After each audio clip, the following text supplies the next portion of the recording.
शास्त्रनगर मनपा लोपरा मराठी शाळेतील आमच्या हर हुन्नरी बालवाडी विभागामधल्या सगळ्या चौघी त्यांच्या डिगल्यावर बसलेल्या आहेत आणि चौघांनी असा विषय केलेला आहे की काहीतरी आपल्या आजच्या मंगलदिनी गोडवा काहीतरी पाहिजे म्हणून त्यांनी थोडी जिलेबी आणलेली आहे. काय हरकत नाही. कुणीतरी सगळ्यांनी मला एकट्याला द्यावं एवढी माझी विनंती आहे. पण अजूनपर्यंत नाही प्रत्येक वेळेला मी असतो पण मला एकदा तरी कुणी सगळ्यांनी करून मला काहीतरी द्यावं. खूप छान आहे.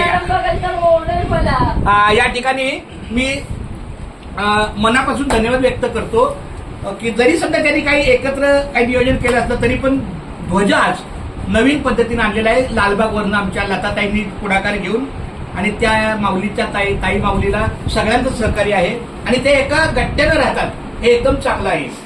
एक 10 रुपयाची फुलं जरी आणायला गेली तर 24 जण जातात. 2 रुपयाची 200 किलोची फुलं आणायचं. तो खूप छान धन्यवाद आणि आम्हाला हा गोडवा दिला जिलेबीचा त्याबद्दल पण धन्यवाद. असं दररोज काहीतरी त्यांनी आणावं. गणेश भाऊची कृपा. आम्ही फक्त आणायला गेलो कॅश गणेश भाऊची चालू आहे.